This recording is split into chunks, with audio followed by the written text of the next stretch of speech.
Hello dear students, welcome to my YouTube channel. अपने कर रहे थे ह्यूमन डाइजेस्टिव सिस्टम, मानव पाचन तंत्र, जिसमें लास्ट पार्ट तक अपने ह्यूमन डाइजेस्टिव सिस्टम में पाचन की जो क्रिया विधि थी उसके 2 पॉइंट डिस्कस कर लिए थे, अंतर्ग्रहण और सेकंड नंबर पर डाइजेशन। तीसरा जो पॉइंट है उसमें वो है अवशोषण, एब्जॉर्प्शन।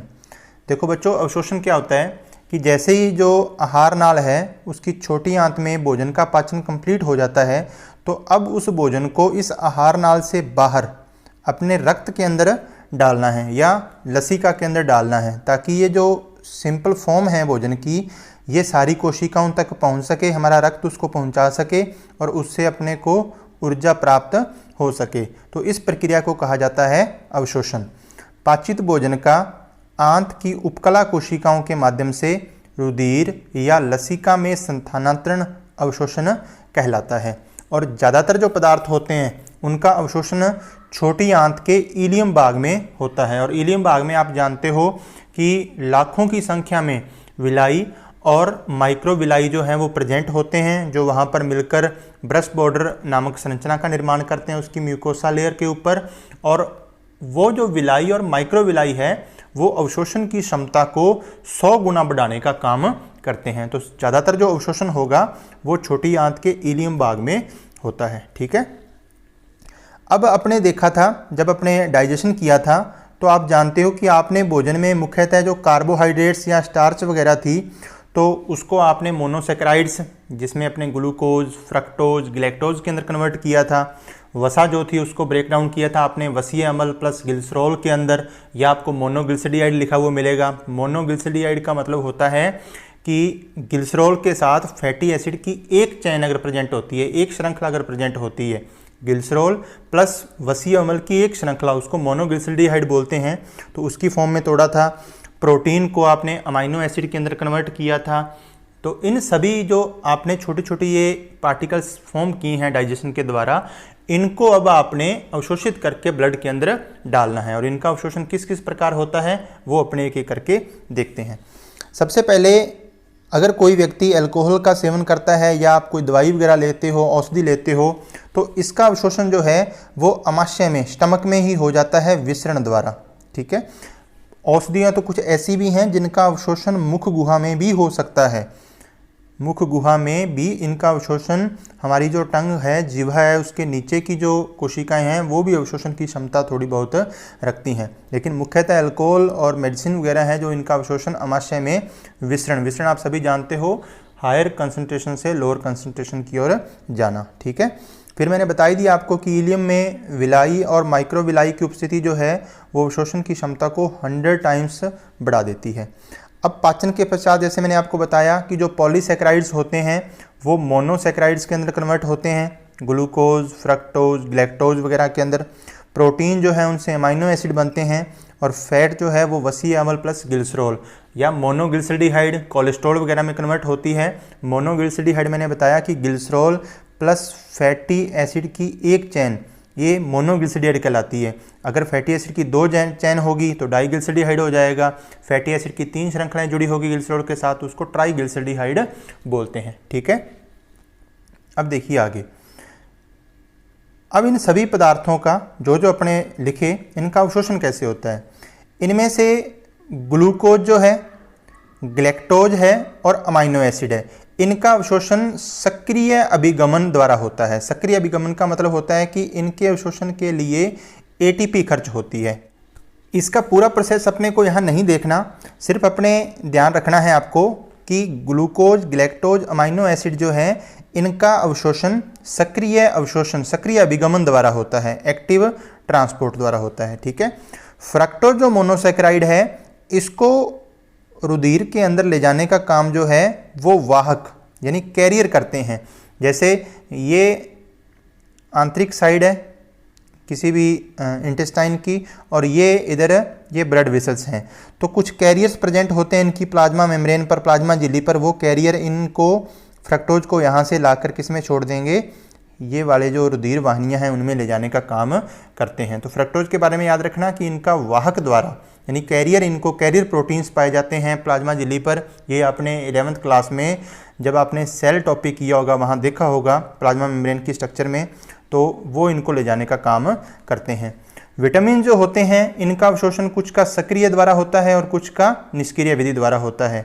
ठीक है, तो विटामिन भी दो तरह के होते हैं, एक जल में घुलनशील होते हैं तो वो तो जल के साथ ही चले जाते हैं, और कुछ विटामिन जो हैं वो वसा में घुलनशील होते हैं, तो वो उनका जो आगे परिवहन है, आगे जो उनका अवशोषण है वो जैसे वसा का अवशोषण होता है, अपनी आगे डिस्कस करेंगे डिटेल में अभी, तो उसी प्रकार उनका अवशोषण होता है। ठीक है, बड़ी आंत के भाग में जल का और कुछ विटामिन्स का, जैसे विटामिन के, इनका अवशोषण किया जाता है। बाकी जो अवशोषण है वो छोटी आंत के इलियम भाग में हो जाता है। Okay, next. अब अपने लिए जो इंपॉर्टेंट है, सबसे ज़्यादा अवशोषण अपने सिलेबस के अकॉर्डिंग जो दिया हुआ है वो है वसा का अवशोषण, कि फैट का जो एब्जॉर्प्शन है वो किस प्रकार होता है। ठीक है, तो वसा का अवशोषण जो है वो वसीय अम्ल, मोनोग्लिसरीडिहाइड मैंने आपको बता दिया क्या होते हैं, एवं कोलेस्ट्रॉल के रूप में होता है, और मेनली वसीय अम्ल और मोनोग्लिसरीडिहाइड की फॉर्म में ही होता है। अब देखिए, वसा के अवशोषण में जो पित्त लवण होते हैं, पित्त रस में पाए जाते हैं, उनकी महत्वपूर्ण भूमिका होती है। इस कंप्लीट प्रोसेस को मैं आपको डायग्राम के थ्रू समझाता हूँ। थ्योरी का जो पार्ट है वो आप खुद लिखना है आपको, इससे बनाकर जो मैं जैसे मैं आपको बताऊँगा।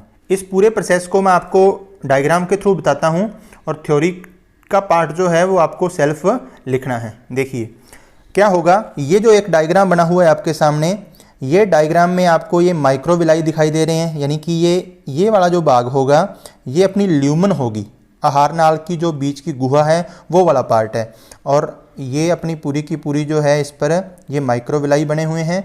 और ये बिल्कुल बाहरी भाग जो है, जिसमें अपने देखा था कि माइक्रोविलाई की स्ट्रक्चर में आपने देखा था कि लसिका वाहिनी पाई जाती है। अपने विलाई की स्ट्रक्चर देखी थी सूक्ष्म रसांकुर की, तो बीच में लसिका पाई जाती है और दोनों और उसके रक्त वाहिनियाँ होती हैं। ठीक है, रक्त केशिकाएँ प्रेजेंट होती हैं। तो क्या हुआ, जैसे ल्यूमिन में वसीय अम्ल बन गए, मोनोग्लिसरीडिहाइड अपने पास फॉर्मेशन हो गई।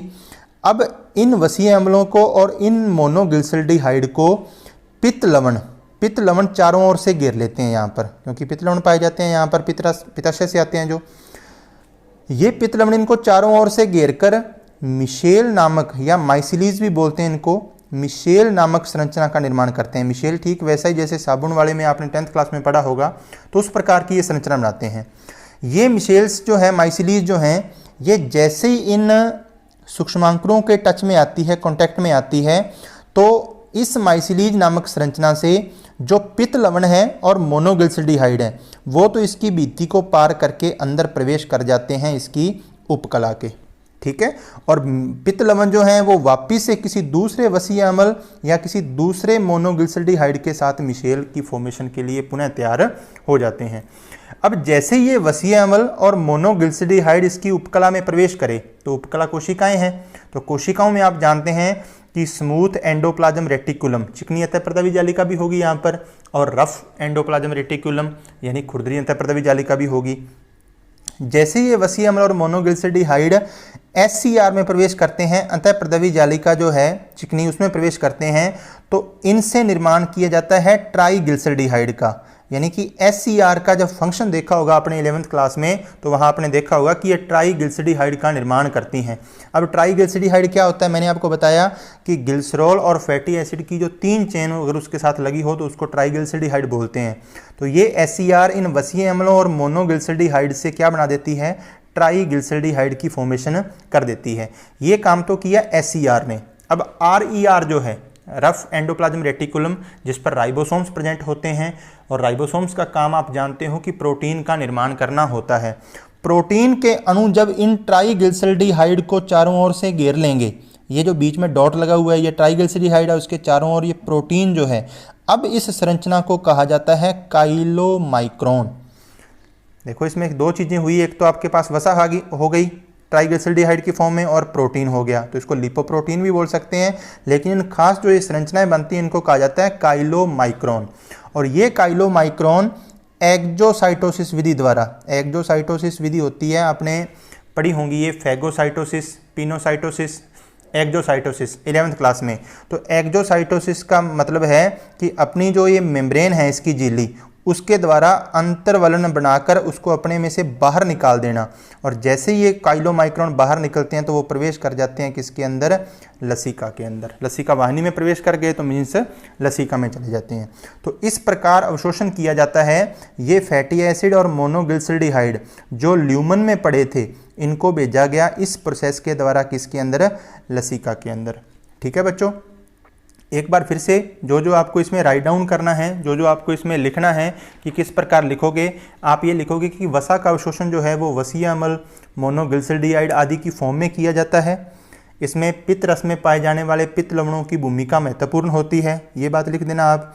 उसके बाद आप लिखना कि वसीय अम्लों और मोनोग्लिसरॉल्डिहाइड के चारों ओर पित्त लवण एकत्रित होकर मिशेल नामक संरचना बनाते हैं, माइसिलीज भी बोलते हैं इसको इंग्लिश में। उसके बाद ये जो मिशेल्स होते हैं, ये जैसे ही माइक्रोविलाई के कांटेक्ट में आते हैं तो इनसे वसीय अम्ल और मोनोग्लिसरॉल्डिहाइड वो आंत की जो ये उपकला कोशिकाएं उनमें प्रवेश कर जाते हैं और मिशेल वापस से किसी नए वसीय अम्ल और मोनोग्लिसरॉल्डिहाइड के साथ माइसिलीज की फॉर्मेशन करने के लिए पुनः तैयार हो जाते हैं।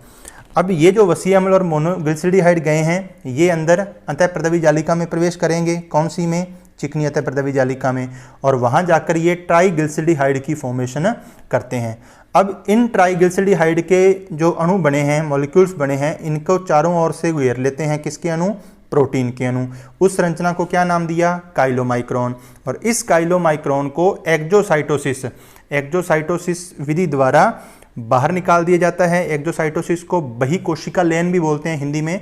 तो ये लसिका में प्रवेश, लसिका वाहिनी में प्रवेश कर जाते हैं। ठीक है, अब आगे, अब जब ये लसिका में चले गए तो अपने तो इनको रुधिर के अंदर भेजना है, तो लसिका से ये काइलोमाइक्रोन जो है वो रुधिर प्लाज्मा में प्रवेश करेंगे, ब्लड के अंदर प्रवेश करेंगे, और ब्लड में लिपोप्रोटीन लाइपेज जो होता है वो इनको वापिस से तोड़ देगा वसीय अम्ल और मोनोग्लिसरॉल्डिहाइड की फॉर्म में, क्योंकि कोशिकाओं के पास जो जाएंगे वो जाएंगे फैटी एसिड और मोनोग्लिसरॉल्डिहाइड। तो ये थी बच्चों अवशोषण की क्रियाविधि, जिसमें सिर्फ आपको जो इम्पोर्टेंट है, जो ध्यान रखना है ज़्यादा स्ट्रक्चर के साथ, वो अपने वसा का अवशोषण है। बाकी का आपको सिंपल एक एक लाइन जो है जैसे जैसे लिखा हुआ है वैसे वैसे पता होना चाहिए। ठीक है, नेक्स्ट, अवशोषण के बाद अगला जो अपना इसमें पॉइंट आता है वो है स्वांगीकरण, एजिमिलेशन। देखो, स्वांगीकरण मैंने पहले भी बताया था कि जब भोजन का पाचन हो गया उसके बाद उसको रुधिर लसिका में अवशोषित भी कर लिया गया।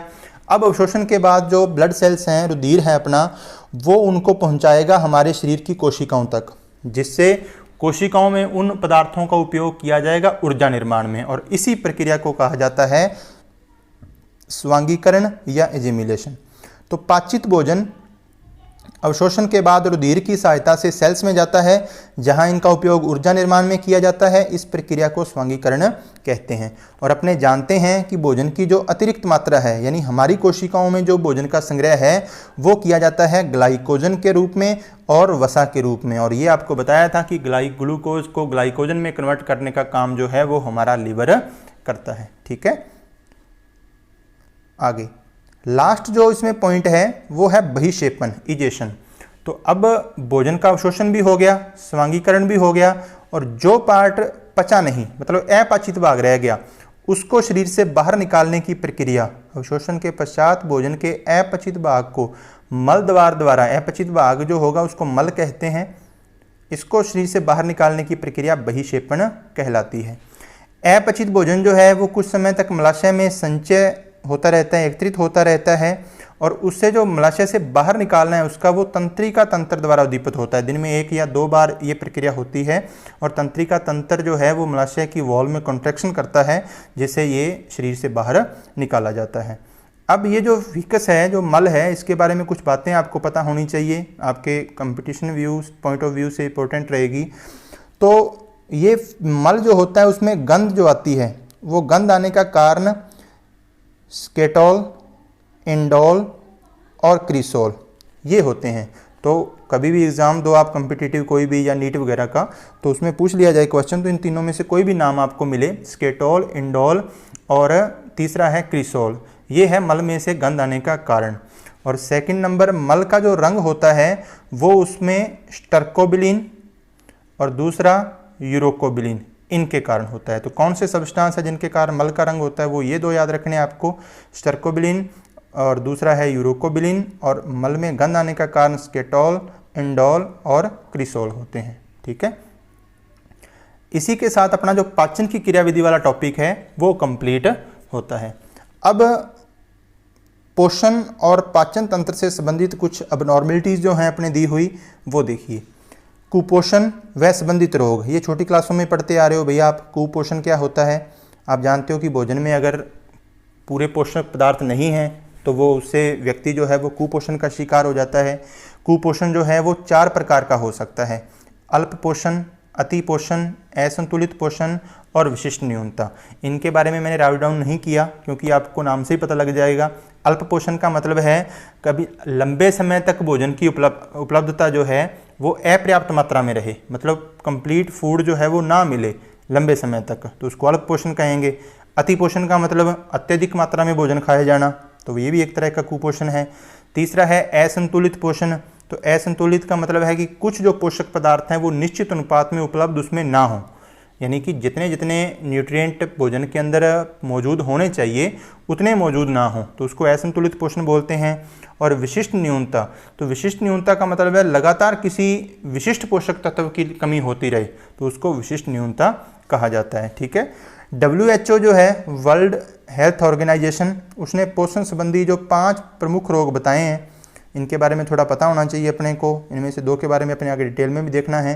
पहला है क्वाशियोरकोर, ये प्रोटीन की कमी से होता है, 10th में पढ़ा आपने। मेरेस्मस, ये प्रोटीन और ऊर्जा दोनों की कमी से होता है। जीरोप्थेल्मिया, ये विटामिन ए की कमी से होता है, ये नेत्र सूखा रोग भी बोलते हैं इसको। एनीमिया, ये आयरन की कमी से होता है, रक्त में आयरन की कमी हो जाए तो। गॉइटर एनीमिया वैसे बहुत प्रकार की होती है भी, ठीक है। गॉइटर ये आयोडीन की कमी से होता है, भोजन में आयोडीन की कमी हो तो गॉइटर या गलगंड या घेंगा रोग बोलते हैं इसको, ये हो जाता है। ठीक है, नेक्स्ट उसके बाद PEM। देखो PEM क्या है, यहाँ से एक छोटा क्वेश्चन बहुत अच्छा बनता है। PEM का फुल फॉर्म पूछी जा सकती है, प्रोटीन एनर्जी माल न्यूट्रिशन। PEM जो रोग हैं वो 2 तरह के हैं अपने पास, एक है क्वाशियोरकोर और दूसरा है मेरेस्मस। अब ये रोग जो है क्वाशियोरकोर और मेरेस्मस, ये ज़्यादातर जो अफ्रीकी कंट्रीज़ हैं, अफ्रीकी देश हैं, उनमें देखने को मिलते हैं। वहाँ की जो फीमेल्स हैं वो अपने बच्चों को बहुत जल्दी स्तनपान करवाना जो है वो बंद कर देती है, तो उसके बाद फिर जो बच्चों को भोजन दिया जाता है तो उसमें उनको प्रॉपर मात्रा में प्रोटीन अवेलेबल नहीं हो पाता। बच्चों को माँ का दूध पीना इसलिए बहुत ज़रूरी है क्योंकि माँ के दूध में एक अमीनो एसिड प्रेजेंट होता है ट्रिप्टोफेन, और वो ट्रिप्टोफेन जो है वो प्रोटीन के निर्माण के लिए बहुत अति आवश्यक जो अमीनो अम्ल है, प्रोटीन के निर्माण में भाग लेता है। तो जब माँ का दूध नहीं मिला बच्चे को तो फिर उसको बाहर से खाना दिया जाता है बच्चे को, और उस खाने में अफ्रीकी कंट्रीज़ में ज़्यादातर दी जाता है मक्का खाने के लिए, और मक्का जो होता है उसमें ये ट्रिप्टोफेन अमीनो अम्ल एब्सेंट होता है, तो उन बच्चों में ये अमीनो एसिड उनके शरीर में नहीं जा पाता ट्रिप्टोफेन, और इनके कारण किसका निर्माण नहीं हो पाता, प्रोटीन का, और बच्चे को ये रोग जो हैं क्वाशियोरकोर और मेरेस्मस उनसे ज़्यादा देखने को मिलते हैं। ठीक है, तो इन दोनों के कुछ लक्षण हैं, ये सिंपल से हैं, आपने 10th क्लास में पढ़े हैं बच्चों, क्वाशियोरकोर के लक्षण और मेरेस्मस के। क्वाशियोरकोर जो है प्रोटीन की कमी से होता है, मेरेस्मस जो है ये प्रोटीन और ऊर्जा दोनों की कमी से होता है। क्वाशियोरकोर में वजन कम हो जाता है, स्वभाव चिड़चिड़ा हो जाता है, त्वचा काली हो जाती है, खुरदरी हो जाती है, शरीर में सूजन आ जाती है, पेट बाहर हो जाता है, बाल पतले हो जाते हैं, लाल सफ़ेद हो जाते हैं जल्दी। ठीक है, और मेरेस्मस में वजन बहुत ही ज़्यादा कम हो जाता है, यानी सामान्य वजन से 60% कम हो जाता है। मतलब अगर वजन 10 kg होना चाहिए तो वजन सिर्फ कितना रह जाता है, 4 kg। चेहरा जो है वो मुरझाया हुआ दिखाई देता है, आंखें कांतिहीन हो जाती है, अंदर धंस जाती हैं, लेकिन मेरेस्मस के अंदर त्वचा में सूजन और पेट बाहर दिखाई नहीं देता। ठीक है, तो ये इनके कुछ लक्षण हैं, ये आपने छोटी क्लासों में पढ़े हैं, फिर से एक बार रीड इसको कर लेना। उसके बाद है खनिज न्यूनता रोग, खनिजों की कमी से होने वाले जो रोग हैं, ये ऊपर वाले तो प्रोटीन और एनर्जी की कमी से थी, तो इसमें 2-3 लिखे हैं मैंने, आपकी बुक में नहीं दिया हुआ, आपकी बुक में एक ही दिया हुआ है। कैल्शियम की कमी से अस्थि छिद्रता रोग हो जाता है, क्योंकि कैल्शियम हमारी बोन्स के फॉर्मेशन के लिए ज़रूरी है। तो आयरन जो है ये एनीमिया रोग हो सकता है इसकी कमी से, आयोडीन की कमी से गलगंड या गोइटर रोग हो जाता है। ठीक है, लास्ट इसमें अपना है विटामिन न्यूनता रोग, यानी विटामिन की कमी से होने वाले रोग, और इसके लिए अपने को एक टेबल देखनी है। टेबल में अपने मुख्यतः जो चीज़ें पता होनी चाहिए वो ये होनी चाहिए कि कौन कौन सा विटामिन है और कौन सा उसकी कमी से रोग होता है। ये मेन 2 चीज़ें हैं अपने याद रखने के लिए। कार्य अगर याद रहे तो बहुत अच्छी बात है आपके। प्रमुख खाद्य स्रोत इतना नहीं पूछा जाता एग्जाम में, ये बहुत ही कम चांस हैं इसके आने के। मेन आपको जो पढ़ना है वो प्रमुख खाद्य स्रोत में तो लगभग मिलते जुलते से मिलेंगे आपको। तो देखिए विटामिन जो है वो 2 प्रकार के होते हैं वैसे, एक वसा में घुलनशील होते हैं और एक जल में घुलनशील होते हैं। और इनको याद रखने का बहुत अच्छा तरीका होता है, आप जानते हो कि ADEK ये जो 4 हैं ये वसा में घुलनशील होते हैं और इसको आप ऐसे याद रख सकते हो। इसको हिंदी में पढ़ोगे तो ये बनता है अधिक, ऐसे अधिक ADEK। और अधिक खाता है तो व्यक्ति क्या हो जाता है भाई, मोटा हो जाता है। और मोटे का मतलब क्या होता है, फैटी। और तो ये विटामिन जो हैं वो किस में घुलनशील होते हैं, वसा में घुलनशील होते हैं। और विटामिन B और C जो हैं ये जल में घुलनशील होते हैं। तो अपने इनको एक एक करके डिस्कस करते हैं। सबसे पहला जो विटामिन है वो है A, इसका वैज्ञानिक नाम है रेटिनोल। इसको प्रमुख खाद्य स्रोत आप देख लेना। कार्य जो है इसका दृष्टि वर्णक का निर्माण करना, रोडोप्सिन की फॉर्मेशन में ये काम करता है। और इसकी कमी से रोग हो जाता है रतौंधी रोग, और दूसरा जीरोप्थेल्मिया जिसको शुष्क नेत्र कहा जाता है। ठीक है, ये याद रखने आपको, सीधे रोगों के नाम याद रखने, आपको इनके करैक्टर नहीं याद करने, लक्षण नहीं देखने। ठीक है। विटामिन D कैल्सीफिरोल कहते हैं इसको। कार्य है कैल्शियम अवशोषण, अस्थि निर्माण, बोन फॉर्मेशन के अंदर, और इसकी कमी से रोग हो जाता है रिकेटस। ठीक है। तीसरा है विटामिन E, टोकोफिरोल बोलते हैं इसको। इसका काम एंटीऑक्सीडेंट का काम करता है ये, और इसकी कमी से बांझपन और अंगघात, लकवा वगैरह भी मार सकता है, और बांझपन यानी जनन क्षमता में कमी आ जाती है। ठीक है। नेक्स्ट है विटामिन K, इसका साइंटिफिक नेम जो है वो नेप्टोक्विनोन। इसका काम है प्रोथ्रोम्बिन का निर्माण करना, और प्रोथ्रोम्बिन जो है वो रुधिर का थक्का, ब्लड क्लॉटिंग में जरूरी होता है। तो इसकी कमी हो जाएगी तो रुधिर स्राव होता रहेगा, रुधिर का थक्का नहीं जमेगा। ठीक है। उसके बाद जल में विलय वाले जो हैं B और C मुख्य हैं। तो B के बहुत सारे आगे प्रकार होते हैं। तो B1 जिसको थायमीन कहते हैं, इसका काम है सह एंजाइम TPP का निर्माण करना, थायमीन पायरोफॉस्फेट इसका पूरा नाम है। इसकी कमी से बेरी रोग हो जाता है। B2 जिसका वैज्ञानिक नाम है राइबोफ्लेविन, इसका काम है वृद्धि में, FAD का ये भाग होता है। इसकी कमी से मुख के किनारे फटने लगते हैं। ठीक है, राइबोफ्लोवेनेसिस बोलते हैं इसको, ये 10th में पढ़ा था आपने। उसके बाद विटामिन B निकोटिनिक एसिड कहते हैं इसको। ये NADP का भाग होता है। इसकी कमी से प्लेग्रा डिजीज हो जाती है। B3 पेंटोथेनिक अम्ल बोलते हैं इसको, कोएंजाइम A का पार्ट होता है। इसकी कमी से बर्निंग फीट सिंड्रोम हो जाता है। आपको सीधा सीधा ये याद रखना है कि B3 की कमी से कौन सा रोग हो जाता है, burning feet syndrome. Burning feet syndrome किसकी कमी से हो जाता है, विटामिन B3 से। ठीक है। B6 पायरिडॉक्सिन कहते हैं इसको। इसकी कमी से डर्माइटिस चर्म रोग हो जाता है, और इसका कार्य है वसा अम्ल अमीनो अम्लों के उपापचय में ये भाग लेता है। Vitamin B12 साइनोकोबोलेमिन। अब यहाँ पर जो ये है साइनोकोबोलेमिन, ये इसकी जो अवशोषण के लिए एक फैक्टर जरूरी होता है, उसको कैस्टल फैक्टर भी बोलते हैं, अमाशय में पाया जाता है वो। और अगर इसका अवशोषण नहीं होता तो ये RBC के परिपक्व नहीं होने देता, RBC को मैच्योर नहीं होने देता, और इस रोग को कहा जाता है पर्नीशियस एनीमिया। बहुत ये खतरनाक बीमारी है पर्नीशियस एनीमिया जो है, और इसके बारे में एक आप कम से कम आधे घंटे का लेक्चर बना सकते हो, इसके आगे पर्नीशियस एनीमिया होता कैसे कैसे है। लेकिन अपने तो सिंपल ये याद रखना है कि विटामिन B12 जो है उसकी कमी से कौन सा रोग हो जाता है, पर्नीशियस एनीमिया। और एनीमिया मैंने आपको बताया भी बहुत टाइप की होती है। ठीक है। उसके बाद विटामिन H, इसमें बायोटीन बोलते हैं इसको। H भी B का ही एक प्रकार है विटामिन B का, और इसकी कमी से जो नेत्र हैं वो स्पेक्टेकल नेत्र हो जाते हैं, बालों का जो झड़ना है वो हो जाता है इसके कारण। उसके बाद फिर फॉलिक एसिड है, ये अपने जो रक्ताणु हैं उसकी फॉर्मेशन में काम करता है, और इसकी कमी से मैक्रोसाइटिक एनीमिया ये हो जाता है। तो ये नाम याद रखना।